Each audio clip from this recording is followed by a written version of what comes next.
یوم عرفہ کے روزے کی فضیلت، اور دوسری بات یہ کہ پاکستان کے لحاظ سے یوم العرفہ کب منانا چاہیے۔ ویڈیو کو پورا سنیں، انشاءاللہ آپ کی ذہن میں یہ بات آ جائے گی۔ سب سے پہلی بات یہ ہے کہ یوم عرفہ کے روزے کی فضیلت، احادیث میں یوم عرفہ کے روزے کی غیر معمولی فضیلت بیان کی گئی ہے۔ حضرت ابو قتادہ رضی اللہ تعالیٰ سے روایت ہے کہ نبی کریم صلی اللہ علیہ وسلم نے فرمایا، مجھے اللہ تعالیٰ کی ذات سے امید ہے کہ وہ یوم عرفہ کے روزہ رکھنے کی صورت میں گزشتہ سال اور اگلے سال کے گناہ بخش دے گا۔ یہ تو یوم العرفہ کے روزے کی فضیلت بیان ہوئی۔ اب ہم اس پہ بات کریں گے کہ 9 ذی الحجہ کو یوم عرفہ کہنے کی وجوہات۔ 9 ذی الحجہ کو یوم عرفہ کہنے کی فقہاء نے 3 وجوہات بیان کی ہیں۔ نمبر 1، حضرت ابراہیم علیہ السلام کو 8 ذی الحجہ کی رات خواب میں نظر آیا کہ وہ اپنے بیٹے حضرت اسماعیل علیہ السلام کو ذبح کر رہے ہیں، تو ان کو اس خواب کے اللہ تعالیٰ کی طرف سے ہونے یا نہ ہونے میں کچھ تردد ہوا، شک ہوا۔ پھر 9 ذی الحجہ کو دوبارہ یہی خواب نظر آیا تو ان کو یقین ہو گیا کہ یہ خواب اللہ تعالیٰ کی طرف سے ہے۔ چونکہ حضرت ابراہیم علیہ السلام کو یہ معرفت اور یقین 9 ذی الحجہ کو حاصل ہوا تھا، اسی وجہ سے 9 ذی الحجہ کو یوم عرفہ کہتے ہیں۔ دوسری وجہ، 9 ذی الحجہ کو حضرت جبرائیل علیہ السلام نے حضرت ابراہیم علیہ السلام کو تمام مناسک حج سکھلائے تھے۔ مناسک حج کی معرفت کی مناسبت سے 9 ذی الحجہ کو یوم عرفہ کہتے ہیں۔ تیسری وجہ، 9 ذی الحجہ کو حج کرنے والے حضرات چونکہ میدان عرفات میں وقوف عرفہ کے لیے جاتے ہیں، اس مناسبت سے 9 ذی الحجہ کو یوم عرفہ بھی کہہ دیتے ہیں۔ مذکورہ اقوال سے یہ معلوم ہوا کہ تسمیہ کے اعتبار سے یوم عرفہ کو صرف وقوف عرفہ کے ساتھ خاص کرنا درست نہیں ہے،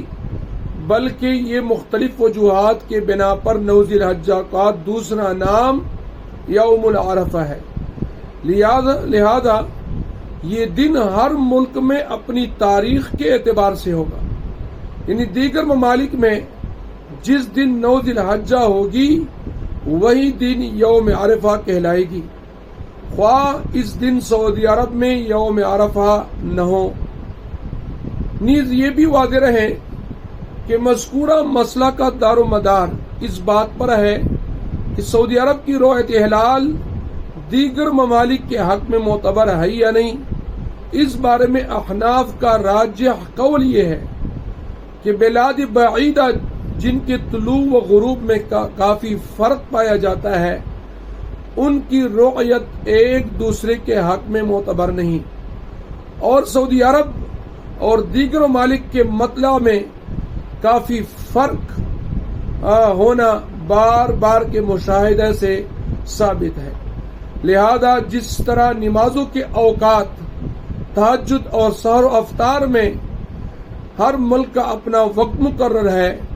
سعودی عرب میں نمازوں کے اوقات کو دیگر ممالک میں نمازوں کے لیے معیار قرار نہیں دیا جا سکتا، اسی طرح عید، روزہ اور قربانی میں بھی ہر ملک کی اپنی رؤیت کا اعتبار ہوگا، اور عرفہ کے روزے کے بارے میں بھی ہر ملک کی اپنی رؤیت معتبر ہوگی۔ لہذا جس دن دیگر ممالک کے حساب سے ذی الحجہ کی 9ویں تاریخ ہوگی، اسی دن روزہ رکھنے سے یوم عرفہ کے روزے کی فضیلت حاصل ہوگی،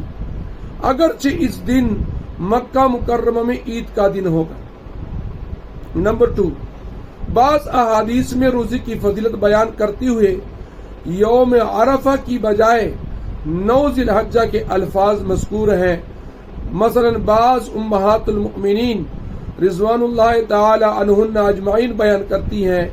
کان رسول اللہ صلی اللہ علیہ وسلم یصوم 9 ذی الحج و یوم عاشوراء، رسول اللہ صلی اللہ علیہ وسلم کے ذی الحجہ کے 9 ذی الحجہ کو اور عاشورہ کے روزہ رکھا کرتے تھے۔ یہ روزہ دراصل 9 ذی الحجہ کا ہے، کیونکہ عشرہ ذی الحجہ کے ابتدائی 9 دن میں سے ہر روزے کی فضیلت احادیث میں مستقل طور پر آئی ہے، اور ظاہر ہے کہ 1 سے 8 تاریخ تک کے روزے کی فضیلت پوری دنیا کی اپنی تاریخ کے اعتبار سے ہے، لہذا 9 ذی الحجہ کے روزے کی فضیلت بھی ہر ملک کی اپنی تاریخ کے اعتبار سے ہوگی۔ نمبر 3، صوم یوم عرفہ کے لیے سعودی عرب کے 9 ذی الحجہ کا اعتبار کرنے سے ایک پیچیدگی لازم آئے گی،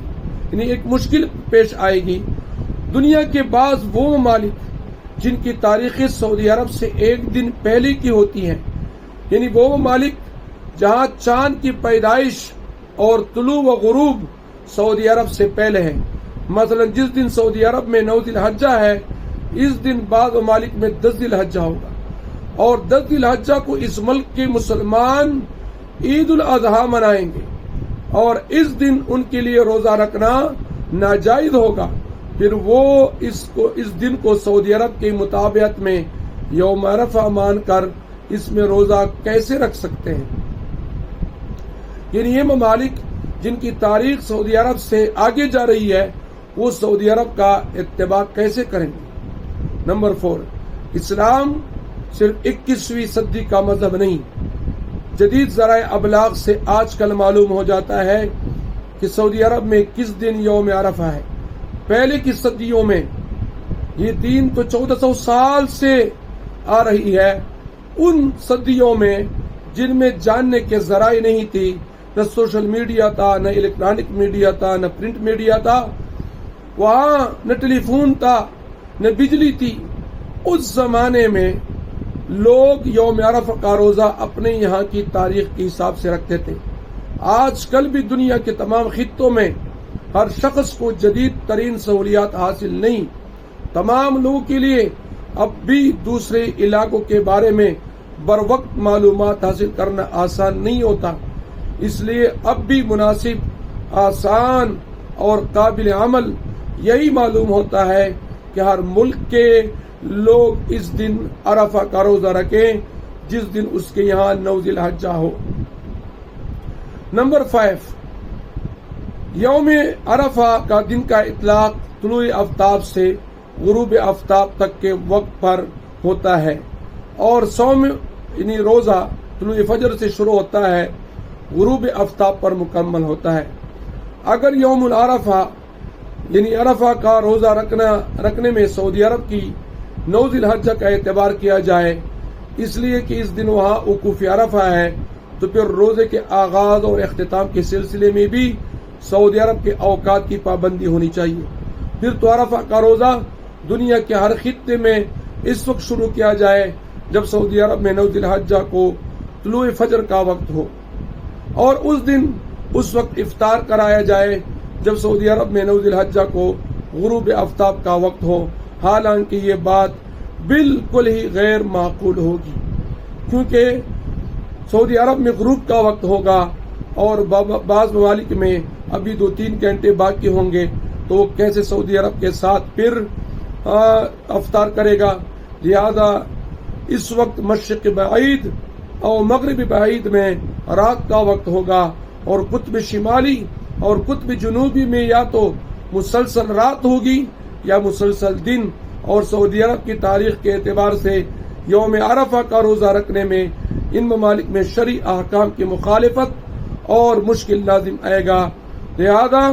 روزے کے اوقات کے معاملے میں لوگ اپنے اپنے علاقے کے پابند ہوں گے۔ خلاصہ یہ کہ دنیا کی دیگر ممالک کے مسلمان یوم عرفہ کا روزہ سعودی عرب کے تاریخ کے حساب سے رکھنے کے پابند نہیں ہے۔ سعودی عرب کے مسلمان اس دن روزہ رکھے